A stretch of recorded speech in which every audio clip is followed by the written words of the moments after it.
This is episode 29 of the Positive Postman's podcast, and I have with me a very special woman, and I'm going to give you a little bit of backstory on her before we get started. Yeah. She was molested at 8 years old by a neighbor. Her father died when she was 16. She lost her children when she was 18.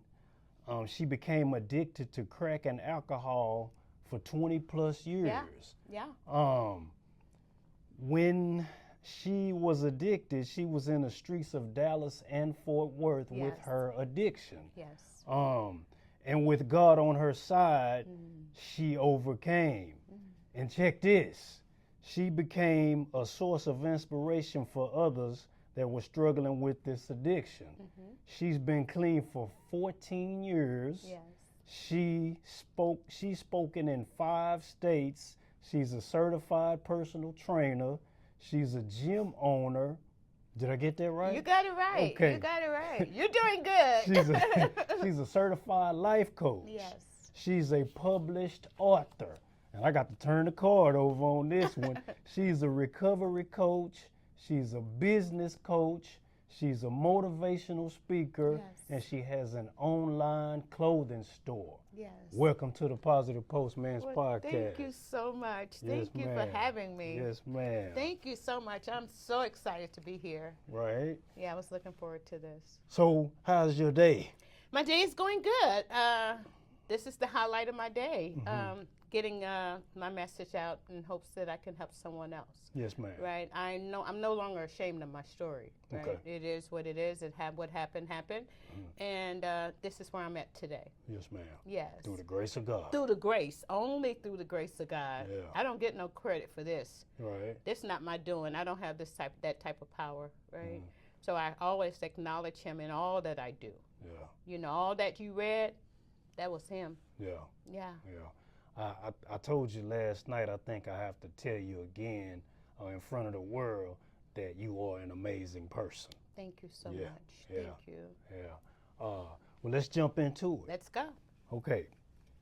Question number 1. On page 30 in your book, you wrote, today I'm celebrating a major milestone in my recovery journey. I have been sober for 14 years. How does that feel, and how has your life changed? Wow. For one, it feels amazing. This is an abnormal state for me. Okay. I was out there for 20 plus years. So to be clean and being a productive member of society, it feels amazing. And it's changed to where I am doing things I only dreamed of. Okay. I would see people do the things that I'm doing today, and I would count I'm like, no way in the world I can do any of that until I change my life. And so my life feels incredible. Wow. It feels incredible. Yes. Wow. Yes. So 14 years? 14 years clean. 10, 18, 11, I walked into a treatment center, and I didn't know what was going to happen. I knew I was tired. And not only was I tired, I was sick and tired. I thought that how could something so impossible be possible? I didn't think, I was expecting to be gone, to be dead long time ago, right? Okay. God through grace and mercy, right? And so I had no idea that when I walked in this building, 10, 18, 11, God walked with me, and my life changed. I didn't know all of this, the rewards that were going to come with me staying clean was going to happen, but it happened. Wow. And it's still happening. Yeah. It's still happening. More will be revealed. More will be revealed, and I say that a lot. Yeah. I just had some dental work done about a week ago, so I'm trying to. I'm still numb and everything, so we'll get through it. Yes, though. ma'am. Yeah, We'll get through we're it. going to make it. We Yes. got no choice. Right, exactly. We are in your gym. We are in my gym. This is my baby. How long have you had this gym? I've been here for about 8 years in Okay. this facility right here, in this place right here. I started in my garage, Yeah. and I used to have clients would come in. They thought I was selling dope. they would be knocking on the garage 5 o'clock in the morning, 6 o'clock in the morning. They're coming in there to train. I had no heat, I had no air, and I had people coming to me that believed in me and trusted me to help them change their health and wellness, right? And so I've been here in this building for about 8 years. I'm getting ready to expand. Knock this wall here out and to extend my gym and have the boutique over there also. Wow.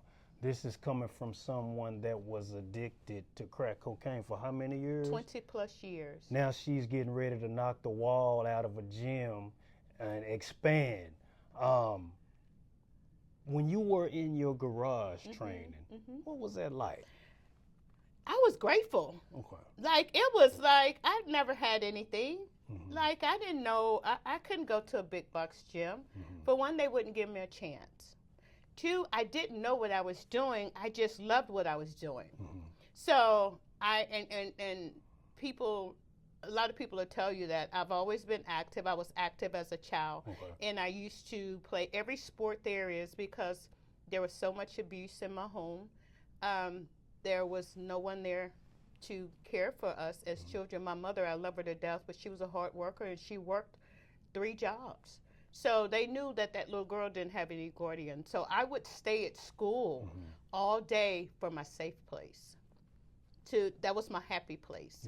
And so when I would leave, I would play any sport there was to stay to keep from going home. Wow. Yeah. So you said in your book that you were molested at the age of 8. At the age of 8. A neighbor. By a neighbor. I used to play with his sisters. And how old was he? He was in late 20s, and I'll never forget him. I'll never forget how he looked and how he smelled and any of those things because I've done the work on it, and I had to go back and reflect on all of that. And I went to go play with his sisters, and they weren't there. And he said, "Come in." And after I left, my life was changed. Yeah, that changed my life. Yeah. So what happened after that? I didn't tell anyone because everyone used to call me fast, and I thought that they would say, "Oh, you were, it was your fault." I thought people would blame me, and I definitely couldn't tell my father at the time because I know my father would have really hurt the man, right? And so I was so ashamed. And I didn't, as an 8-year-old little girl, you don't know I didn't know what just happened, just happened. But I knew I went in one way and I came out another. And so that there was the motivator for me to live the life that I lived. And there are a lot of women and that are walking around, and men that walk around and things has happened to them as a kid and they still hold on to that. Right? I used to couldn't talk about it. I used to cry about it. I used to blame myself for not being a good girl. Right? And this here happened to me. I'm sure this never happened to any of my friends. And the neighbors would say, "Don't play with her because she's a fast little girl." And I wasn't. I was just a little girl with no guardian. And people knew that. So if there's someone that's watching and the situation is similar, I read in your book where you said you have to talk to somebody. What would you say to them? I would say tell somebody. And especially if it's continuously going on, please tell somebody. Whether they believe you or not, get it out because it manifests, right? And I would say to anybody, even if it happened years ago, still tell somebody because what happened to me as a child dictated how they say it, childhood trauma brings about adult drama. Right? And so it dictated my life. And so if you're still stuck in places where, that you feel like you shouldn't be, maybe something happened in your life that's holding you back. Not saying that's what happened or not saying that was it. It could be something worse and it could be, and not only did that happen to me, other things happened to me, but that's the one I remember from the beginning. What did it do to you psychologically? Oh, I was messed up. I was messed up. Like I said, I went in one way, came out another. From that moment on, I knew something had changed. Through my teenage years, I knew something had changed. Mm-hmm. Through my adult years, I knew something had changed, right? Mm-hmm. And psychologically, I felt like my I didn't have low self-esteem. I had no self-esteem, Okay. right? I had problems with relationships when it came to that part of relationships, Mm-hmm. and I had problems with everything that I ran into because I was toting this big old bulldozer on my back Mm-hmm. that I had been toting around for years. Mm. Only until I got the help and I was able to talk about it and to release it, Mm-hmm. I was then free. Mm. I feel free, right? Yeah. Yeah. I even pray for him. And let me tell you this experience real quick. One day I drove by there and I remember the house and I drove by there and I just sat in front of the house, right? Mm-hmm. And he has this wheelchair ramp and I just screamed out. And I just started praying for him because he's suffering now. Mm. Wow. You know, he's suffering now. I couldn't tell you anything about him, but I needed that for me to let it go. Uh-huh. And I need to go back to the scene of the crime. And the only way that I could let it go was to go back to the scene of the crime. Some people can't. Right. I had enough courage to do that. Mm-hmm. I wanted to see this house, and the house seemed so big when I was a kid, right? Yeah, yeah. And it looked this big now. Mm. Yeah. Wow. Yeah. How long did the molestation take place?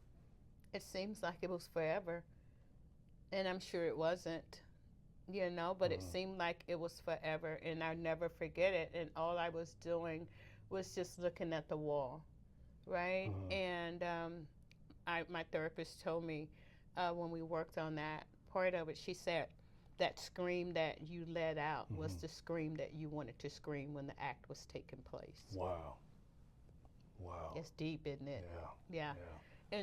And that's when I got free. You wrote in a book that you rebuilt your relationship with your family. I know we're skipping ahead a little bit. Yeah. But what caused the torn relationship with your family, and how did you rebuild it? Oh, well, I tore their hearts out. I didn't come around. I remember my mom had put in the paper one day, "Had you seen my child?" And I was a 2-mile radius from her for a couple of years, right? And so I know that how I rebuild it is that when I transform, they transform, right? My family, they're so proud of me now. They trust me. They love me. I enjoy my family, right? And the wreckage of my past, I had to go back and mend because they couldn't help me. Couldn't nobody help me, Positive Postman. Couldn't nobody help me. I didn't want help, right? It was until I wanted help, I began to receive the help. It was until they saw that I changed, they began to accept me back.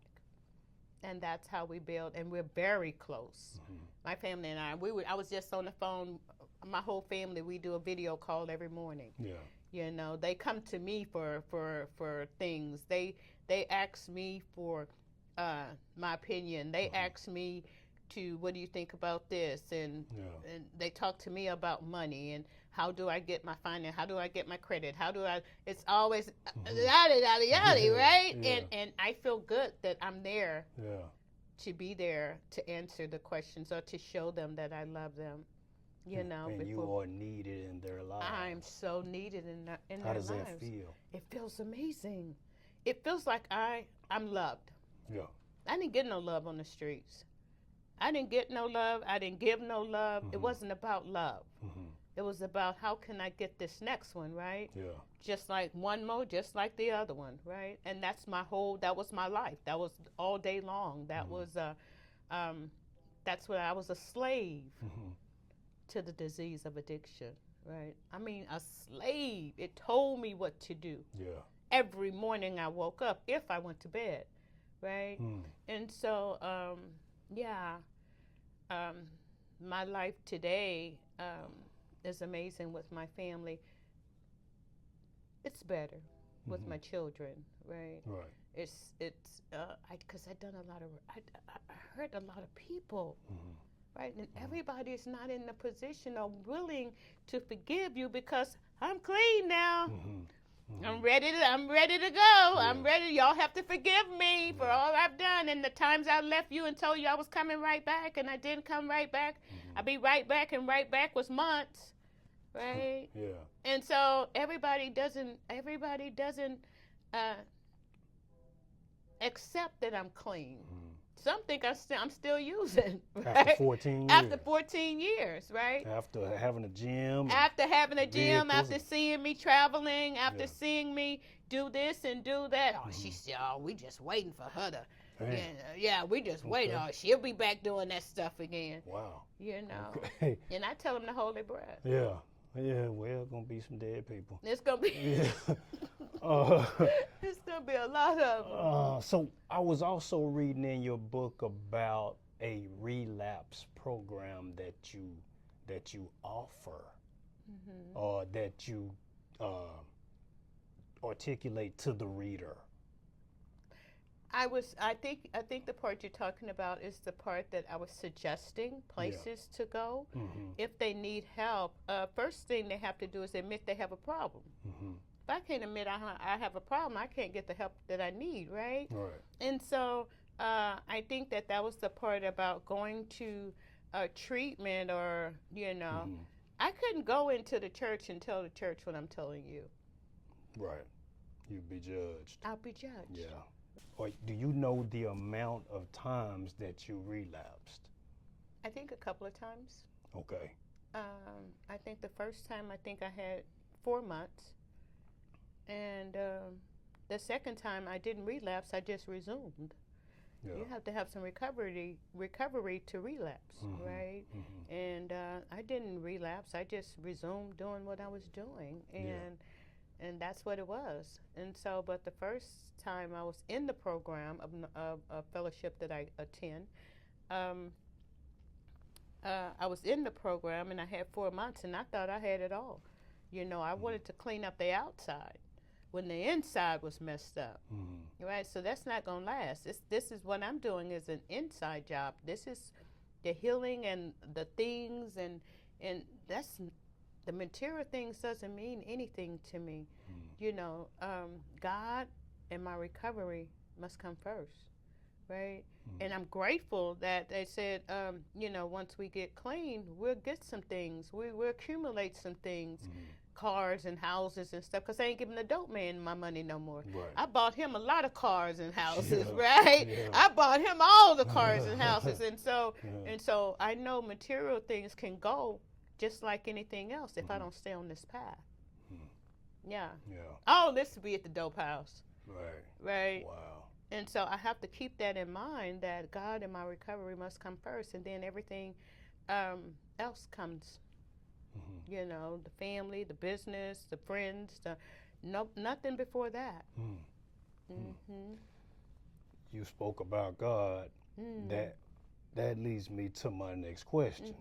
What role has your faith played in your transformation and in sustaining your journey in the last 14 years? Wow. What I've done, I've surrendered my will to Him, right? And I'm not this big, I know where my blessings come from, right? And I know who can do what I can't do. And some days I have to dig for a deeper level of faith, right? Yeah. Sometimes where I came from, it's not always just so broad, right? And sometimes I get into places to where I have to dig. Yeah. And that there within itself, but all I had was a mustard seed. That's all I had was a mustard seed, and then the harvest came, right? Which was all you needed. That's all I needed. Yeah. That's all I needed was that mustard seed. Wow. Look at you now. Look at me now. Yeah. Yeah. And he's just starting with me. Yeah. This is just the beginning. And I believe it. Mm. You Wow. know? I believe it. I believe it too. Yeah. Yeah. Yeah, I believe it. Page 8. Mm-hmm. You also said addiction can lead to isolation, shame, and destructive behavior. Give me an example of the 3. Wow. I mean, I love you said that because it doesn't have to be with anything involved. I don't have to be on dope to get destruction, isolate, and shame. I can do that clean. You know, I can revert back to my most sickest behavior with no dope involved. And people that one thing I understand about me in this program is I don't get well, I get better, right? I'll never be recovered, right? Okay. For the rest of my life, I have to live this way of life. So much shame and guilt and the other word you said, all of that. Isolation. I can isolate now and be in a room full of people and still feel alone, right? Yeah. And that came from my past and the things that I done. I didn't go hanging around people when I was out there using. I didn't need no crowd because I don't like sharing. I don't want to share nothing. Yeah. Right? Yeah. And so I love you ask that question because I have to be very vigilant if I'm in those places, because when I'm in those places, that's most times when my disease is most active. Yeah. Yeah. And with no dope involved, it'll make me feel like I've had some dope, right? If I'm not vigilant when I'm in those places, because it really, my disease wants to get me by myself. Okay. So it can tell me all these things I'm not. It can tell me that it'll tell me that I'm the same person that I was 14 years ago. Yeah. And if I'm not careful or prayed up or my faith isn't strong, I'll believe it. Then I'll go to acting like that girl 14 years ago. Yeah, it's patient. My disease is patient. It's cunning. It's baffling, and it'll creep up on me without me even knowing it. Yeah. Right. Do you still hear those voices? I do, but I quieten them down. Okay. I do, and that's where a lot of prayer comes in. You know, sometimes it wants to express itself, and it wants to tell me some things that, you know, or tell me some things that I could do that I did in my active addiction, right? How to get a come up. Right. Yeah. Right. You know how to still do that. Yeah. You know, we know where to go. And I'm like, no, we're not doing that today. You rebuke that. I rebuke it. Yeah. Flee. I be talking. I know they thinking when I be driving, I know they think I'm talking to someone on the phone or something like that. That's probably my nephew. But I don't. I be talking to, I be getting myself off the cliff, right? Yeah. I be getting myself off the cliff. When you pray, what do you, if it's not personal, what do you pray for? What is your prayer? My first thing I pray for is to stay clean. Yeah, and to God, I pray a lot for guidance. Okay. Right, and sometimes for my mental. Right. And it just depends because I talk to God like I'm up here talking to you. I don't have no big old, speaking in tongue and all. I just like, God. Yeah. It's me again. I think people need to hear that. Yeah, it's me again. I'm not the one that and that's okay for them. But I know how I communicate with him and how I hear back from him. Yeah. Right? Yeah. And that's to be me. And so when I'm talking to him, I talk to him just like this. I'm having a day today. Father, I need you. Yeah. Come, please come. Yeah. Right? Yes, ma'am. Peace be still. Yeah. And so I have to, I don't try to pray like somebody else pray. I pray what works for me. Yeah. Indeed. you started your fitness journey. We touched on it, but you started your fitness journey in your garage.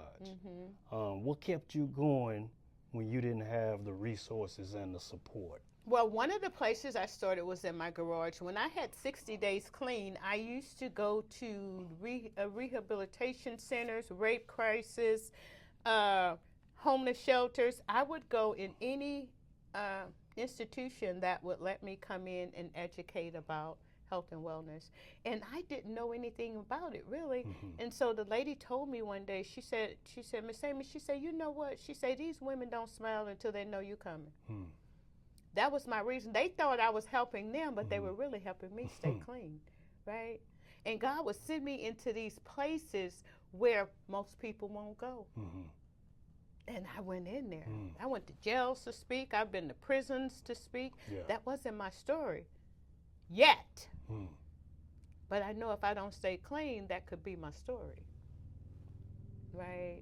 That wasn't my story. I went into places I'd never been. I'd never been to prison. I went to jail one time, and it was a nightmare. But that was by the grace of God, right? I just didn't get caught. Wow. In 20 years. Don't mean that I didn't do it. Yeah. I just didn't get caught, right? Wow. But I know that if I choose to do something different other than what I'm doing now, that could be my story, you know. And I don't want that to be. Right. Yeah. Right. Yeah. Man, you set up the last 25 pages of your book as a journal for each person who purchases a book. Right. Why? Journaling is very therapeutic. Pen to the paper. If I'm thinking it, see, I can really see it and understand it when I look at it. Right. Right? But if I'm just thinking about it, it's going to come and go. But a lot of times I journal just to see where I'm at today. Or what happened yesterday? Have I harmed anybody? Have I been doing what I'm supposed to do? What are the thoughts I'm having today? And I was just looking at a journal that I had started writing on about 14 years ago. And I looked at that place where I was at, and it keeps track of where I'm at and where I'm going. Yeah. Right? Wow. Journaling is so important. You know, I journal when I have good days. I journal when I have bad days. And that's the reason I put the journaling part of the book, because if you're reading, you're talking about this book right here, right? This book here is, it's not about recovery per se, because recovery stands alone, NA stands alone, but it's about addiction and therapy, right? And it was more about addiction, right? And it's just my story. But if I write it and reveal it, then I can work on healing it. I looked at where I journaled 14 years ago, and thank God I'm not in that place. But if I hadn't journaled, I wouldn't remember some of the things that I had written down. Wow. Yeah, Wow. I wouldn't have remembered that, right? Can we talk about the book? Let's talk about the book. Okay. These are the two books that, now you have two books that you've written, correct? I have two books that I'm written now, and there's many to come. Okay. Right. Okay. This one was my heart, right? Okay. I done this one when I was going through some things. Okay. And it's a page turner, y'all. Tell the people how they can get their hands on it. Yeah, you can go to Amazon.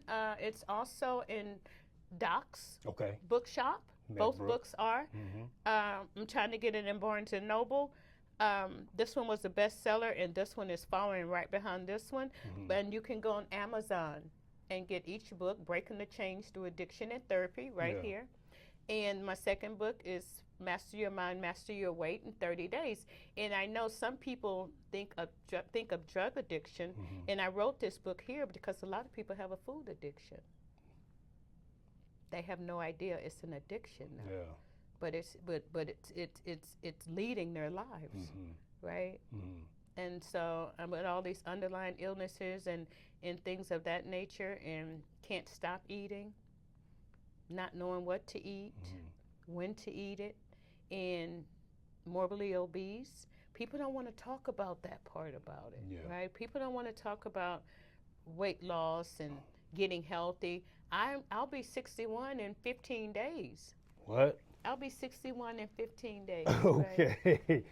We're going to have to look at her ID after this interview. And I've never felt better. Yeah, amazing. I've never felt better, and I don't do it so much now for the look now. I do it for how I feel internally. Remember, we talked about this is an inside job.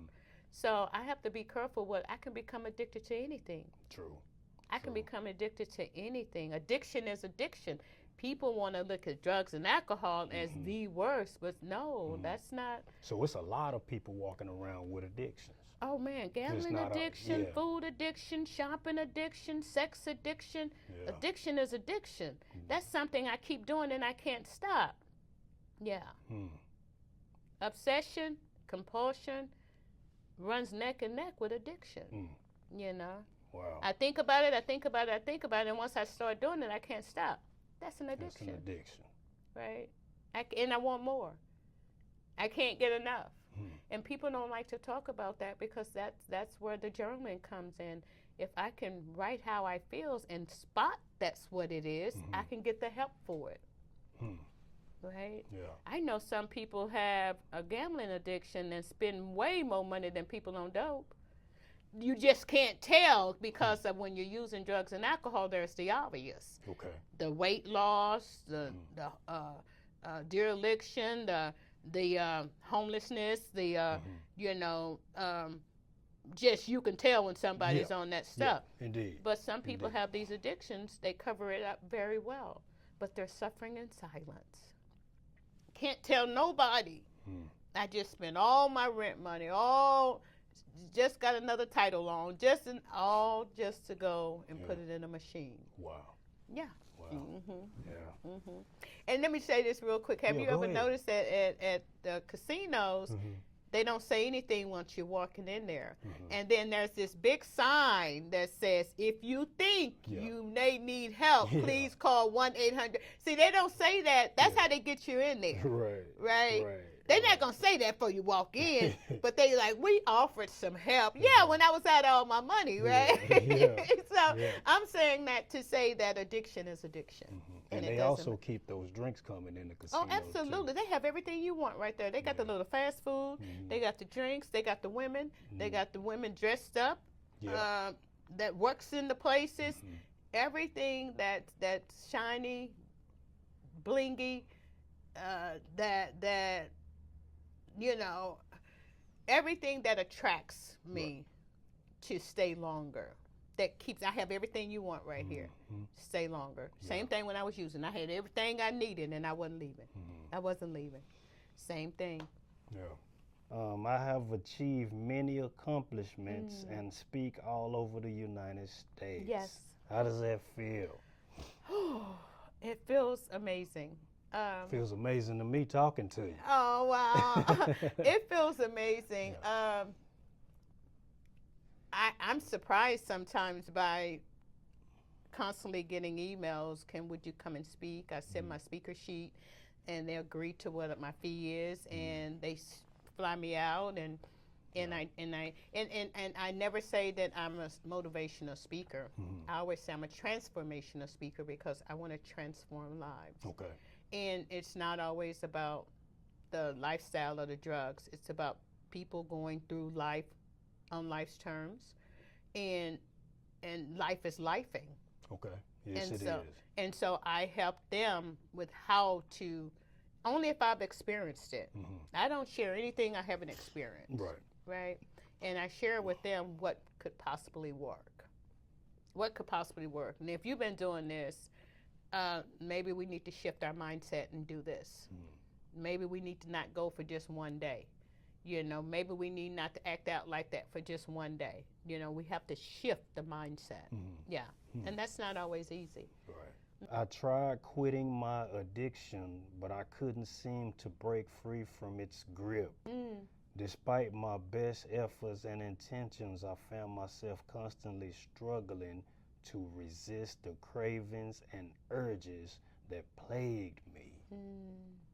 What was that like? And it was the worst time of my life. having and wanting to stop and couldn't stop.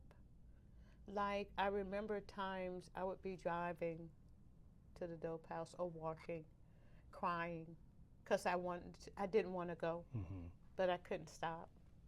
That's the most powerless feeling in the world.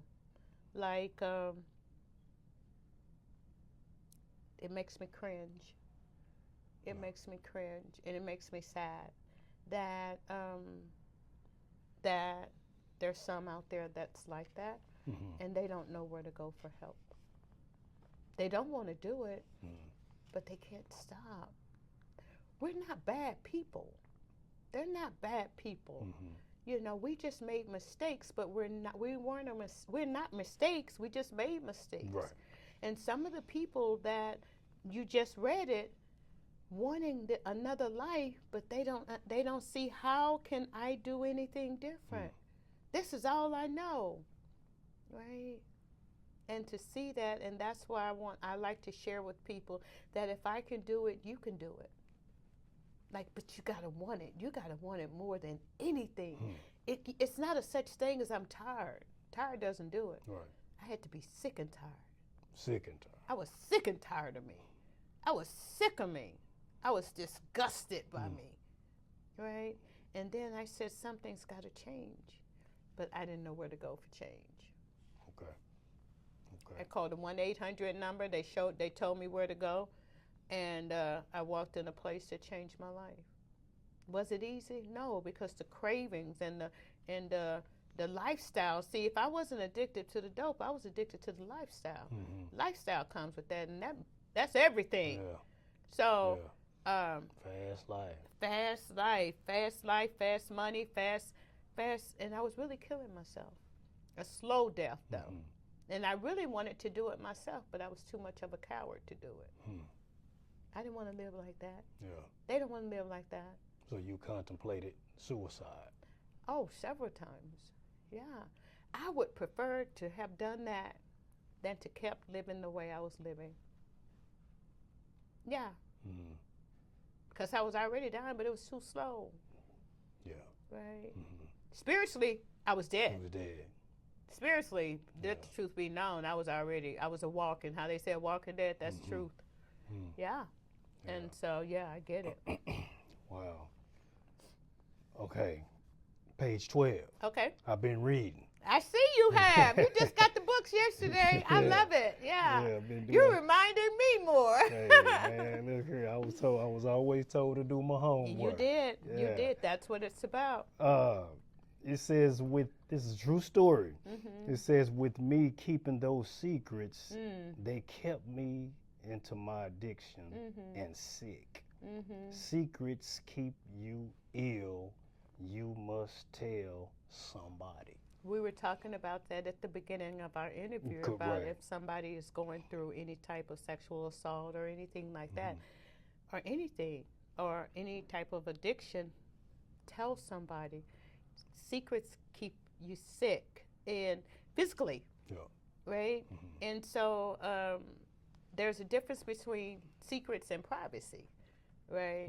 I'm not going to tell, and I say all the time, I don't tell my next move, my finances, or my relationship. I don't talk about those things. Those are private. Right. Right? Right. But secrets are things that I'm doing that can hinder my growth or take me back to where I was at. Great interview. Thank you so much for this. Oh, man, pleasure's all mine. This is good. You are very open about your recovery. What was the moment that made you say, this is enough, something has to change? I didn't know much about the recovery part when I got to that point in my life. I knew I wanted the pain to go away, the pain that I was feeling. And I got some hope. I got a little glimpse of hope when I first got clean. I wasn't in recovery at the time. I was just clean, right? And I still didn't know how to live life. And so I had to go to a room full of people who were just like me, who has faced my dilemma and found a way out without using, and found a new way to live. And they told me when I got there that any addict can stop using. Well, I was that any addict, right? I didn't know how to live. I didn't have just a drug problem. I had a living problem. I didn't know how to pay bills. I didn't know how to write checks. I didn't know how to work. I didn't know how to be a friend. I didn't know how to be a daughter. Yeah. I didn't know how to do anything but go get one more, you know. Go get it, how they say it, go get it, come back with it, and split it. Yeah. You know? Yeah. Maybe split it. Maybe split it, you know. Yeah. I didn't share very much. Yeah. But I had reached the end, at the end of the road. And I was 86 pounds. Damn. My eyes were in the back of my head. I remember what I had on. I remember what I smelled like. I remember my last run. And wow, I remember. 86 pounds. I was 86 pounds. And that was wet, right? Yeah. And I was just like, for the grace of God, there goes I. The ones you see walking and looking like that. This wasn't, yeah. I had reached the positive postman. I had reached the end of the road that I couldn't function with or without. Wow. Like, I never want to forget, I never want to go back, but I never want to stop reflecting. I play that tape all the way back. I don't stop in the middle where you got the business and things are good, or it won't be that bad. You know, you didn't do this and you didn't do that and you didn't go to prison and I don't listen to that. I play that tape back to 86 pounds. I play that tape back when I walked into treatment, how sick I was. I play that tape back to all the things that had happened to me while trying to keep up my use. Right? I don't ever want to forget that. Page 8. Yeah. First paragraph.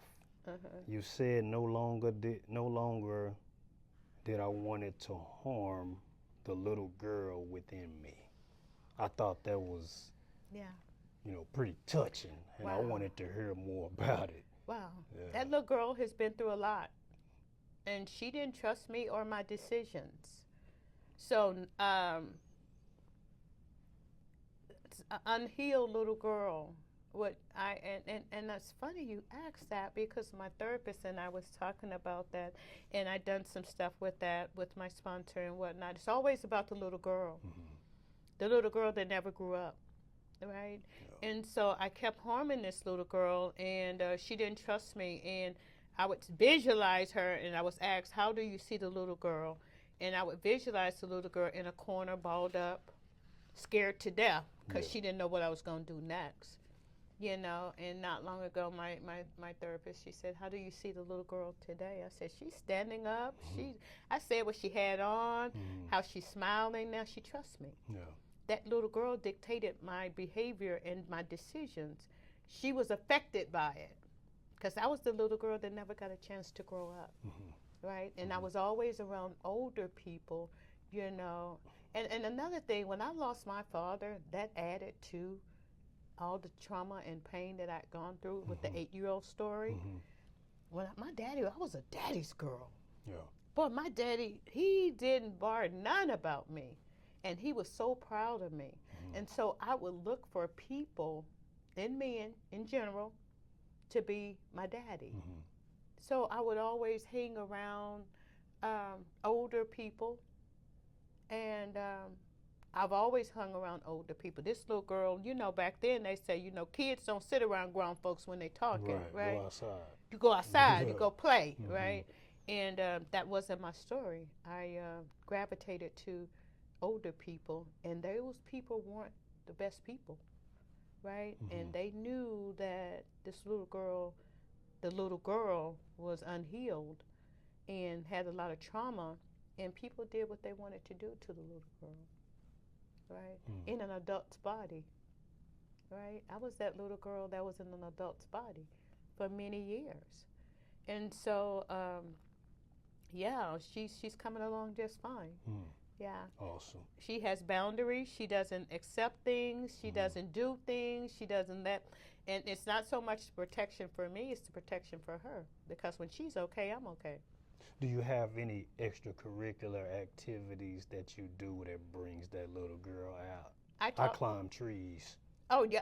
Oh, if you look at my videos, I was the little girl the other day doing a split challenge with the little girl. I think I saw that. Right? Like, yeah. And I was just a big kid. She's Yeah. like, Miss Shonda, you can't beat me doing the split. And I'm like, baby, I've been stretched by life. Yeah. And I beat the little girl. And so I have those moments when I want to be silly, when I want to be goofy, and it's okay just to be me. And that's who I am. I don't take life serious like that anymore. When I was out there using, there wasn't a smile. I didn't smile. I didn't laugh. Wasn't that funny? What's funny? Right? And I didn't do that for years after being clean. I still had that, this was serious. This was life or death. And they call it a mean mug. You know, I riled up because that was my protection for when I was out there.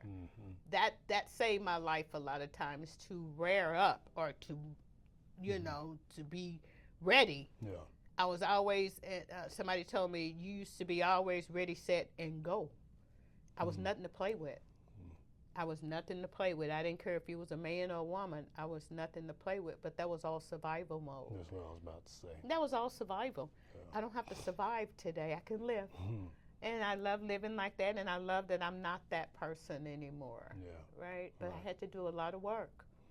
I had to do the work. I couldn't be who I am today without the work. I can write all the books in the world. I can have all the gyms. I can have all the clothing lines and still be missing a big part of life. Yeah. Yeah. Right. Your message is always keep going, don't stop. Why is that phrase so personal for you? Wow. I'm resilient. And I think I got that from watching my mom work very, very hard. And I also got that because that's how I was out there in the streets, right? I couldn't take breaks. So some of the things that I used to practice when I was out there, I practiced running a business. I practiced being a daughter. I always say don't quit, because the other side of what you're trying to do is on the other side of not quitting, right? If I know what quitting feels like, I never knew what not quitting felt like. And I wanted to see what not quitting felt like. So I keep going, and I tell everybody, it's not as bad as you think it is if you just keep going. Yeah. It's not going to be easy, but it's going to be so rewarding, right? If it's easy don't stick. Right. Easy doesn't stick. You know, hard sticks. You know, and I was writing something about that the other day, that when it's easy, it won't last, but when it's hard and you get through it, oh, it's a beautiful thing. Yeah. It's bad at the beginning, messy in the middle, and beautiful at the end. Right? Yeah. It was bad at the beginning when I started, you know, and then it became messy, and now it's beautiful. Yeah. Amazing. Yeah. Amazing. At what point did you realize that fitness was not just physical for you, but a calling, purpose, and ministry? I loved it, because when I would meet up with people would always leave me feeling different than just the conversations. They would always leave me feeling different than when before we started talking, right? Yeah. And I knew that God had a calling on me, and I didn't know what it was, though. And I started out in churches doing Zumba. Okay. Yeah, that's where I started. Never forget, Pastor Roland Walton, he let me come in and do Zumba. And I had one client, and I was so excited about that one client. I had 60 days clean. You would thought I had a big old gym. I was like, let's go, come on. You know, I was In just church. yeah, at the church, right? Yeah. And then it grew. And I went and got all these certifications. I have 8 certifications in fitness and health. And different things too, but I'm a master Zoom instructor. Dancing was my happy place. I still love dancing. You know, I don't go to clubs and whatnot, but I love concerts and I love dancing. I dance by myself. I know how to dance by myself today, right? Okay. Oh, and I love dancing, and that was my happy place. So yeah, I just didn't start in here. It was my calling, but I've been knowing that I had a purpose way before I knew I had a purpose. It makes sense. That makes like sense. I knew it was something that God wanted me to do more than what I was doing. And so we in here, I don't call this my little gym. I say this big gym, right? Because we do some healing up in here. It's not just for working out. I come in here and I hear the stories that you can only imagine, and they feel comfortable with telling me. Yeah. And what they tell me stays in here. I learned that on the streets. I don't snitch. Right. I don't talk about what somebody else said. I don't, and people know me by that. You better not go say nothing about somebody to her. Yeah. I've never been that type of way because it was a code to me. Yeah. Right. I keep the code. Running your mouth. Yeah. Right. And so some of them come in here and just say, "Well, I just come to you for your spirit." For your spirit. I have a guy that comes in once a month, anoint my walls and my doors, and you know, I'm not for everybody. Everybody doesn't get to come in here. I used to train a gym full of strippers, right? And I was okay with that when I was in that place, right? Yeah. But today I wouldn't do that. I don't have everybody come. Your lifestyle and the energy has to match. Yeah, you're bringing them certain spirits. I just need a few. Yeah. That's all. And so I have a lady that comes to me now. She's having chemotherapy. You know, she just comes just to do a little physical movement and to talk.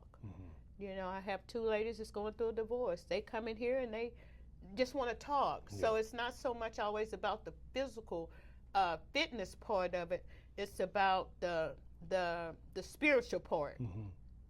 About the spiritual part. And we put some gospel music on and we have a ball. You know, we laughing, we're crying, we're getting it in. Yeah. So this is just more than just a big gym. Yeah. Yes. A place of healing. Your place of healing goes on in here.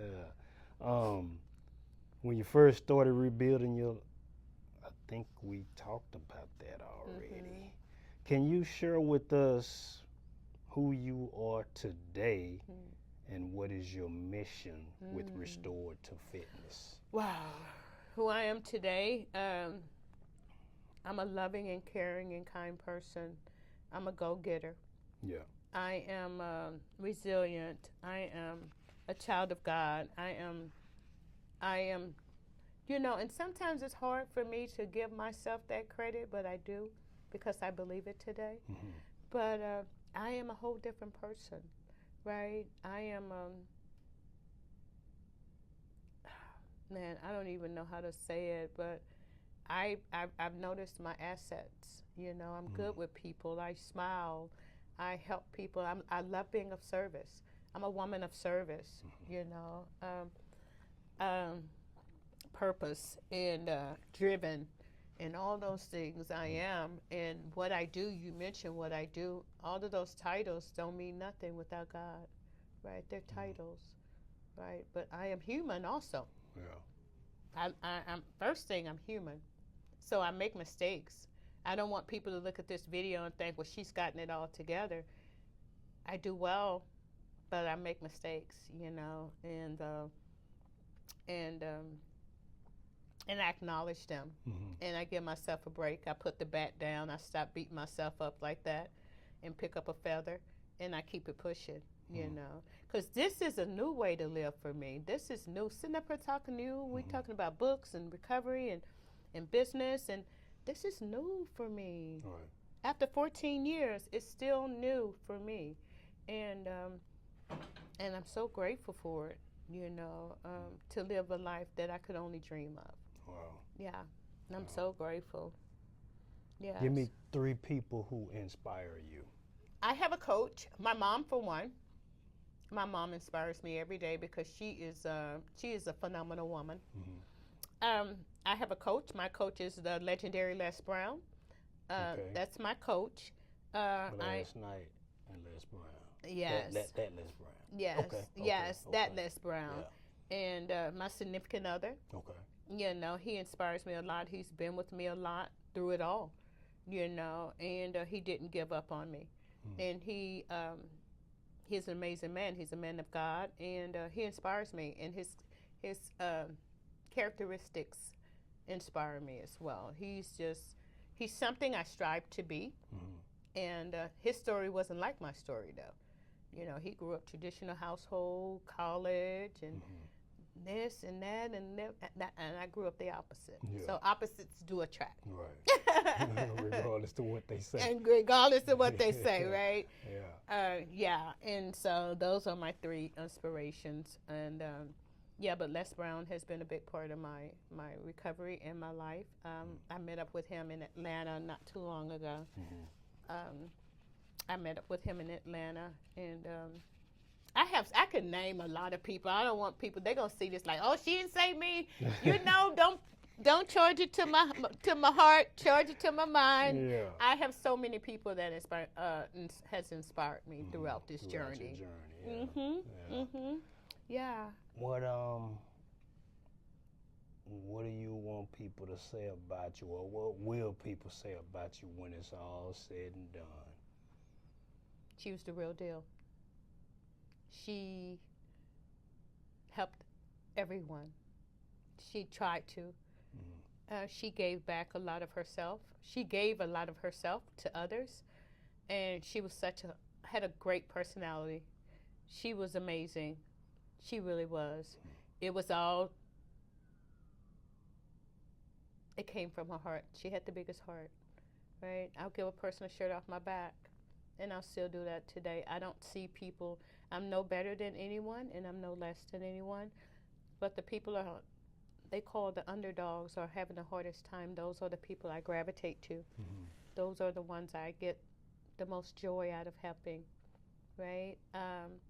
My best conversations come with people that are homeless. Sometimes I'll sit on the side of the curb and we'll go for hours, right? Yeah. Not reminiscing, they just want to talk to somebody, and don't nobody want to talk to them. They think, well, man, those are the best conversations. Yes, really deep. Best people, too. Best people. They just going through some things. Yeah. They just going through some things. Before we close it off, okay, I want you to take about 30 to 45 seconds and talk to the camera. Just say whatever's on your heart. I just want to say that I know you guys just saw the video and everything, but people do change, and prayer changes things, and prayer changes people, and I want you to never feel like you're less than, and never give up. Keep dreaming, keep going, keep fighting, and keep believing. There is always something good in everyone, and never let anyone tell you or speak or make you feel some type of way because of their opinion of you. It's not their opinion that matters. It's your opinion that matters. But don't stop dreaming. Keep going. It doesn't matter about how old you are, what you've done in life, what happened, what it was like. Don't stop dreaming. Don't stop reaching for your goals, whatever that may be. Your goals doesn't have to be like anybody else's goals. Long as dreams, long as you believe them, then it could come to pass. It can come to pass. But I said just a moment ago, I know what quitting feels like. Let me share something with you. You just heard my story. I did it for you so you don't have to do it. Right? Yeah. And if I can do it, anybody can do it. And it doesn't have to be what I'm doing, but it's whatever your dream is. Do not stop dreaming and believing. Oh, yeah. Beautiful. She don't know, but she was talking to me too. And this has been the 29th. We're rolling. This is the 29th episode of the Positive Postman's podcast. And thank you to Miss Shonda Amie. Thank you so much for having me. Yes, ma'am. This was fun. We got to do this again. This was extremely fun. And I think I'm going to get you to teach me how to do some splits. Oh, no. I can't do it no more, right? That one time probably almost took me out, right? Well, much love. Thank you so much for having me. And keep doing what you're doing. What you're doing, you're touching a lot of people in the world. You're putting your platform is reaching so many people. And what got me interested in watching your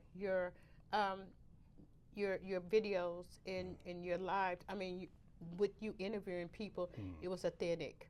It was real. Real reaches real. Real touches the heart, you know? And I love what you're doing because not very many are doing that. They're not going back out there getting us, asking us questions and being interested in where we came from, what it was like, and what our lives like now. And I thank you for giving me this platform of yours to share my story. I don't care. I can fly all over the world. I can, but this one here, this one was special. Okay. This one felt good. Okay. This one felt good, and I hate we had an hour, right? But yeah, you keep doing what you're doing because you're going places. Thank you. You're going places. Yeah, you're going big places, and just keep pushing. Yes, keep dreaming. Keep putting one foot in front of the other. Keep putting God first, and watch what He does. It'll look different. Yeah. Yeah. I receive it. Yeah. Watch. Yes, You're gonna say I told you. This has been the Positive Postman's podcast, and we out. Bye. Peace.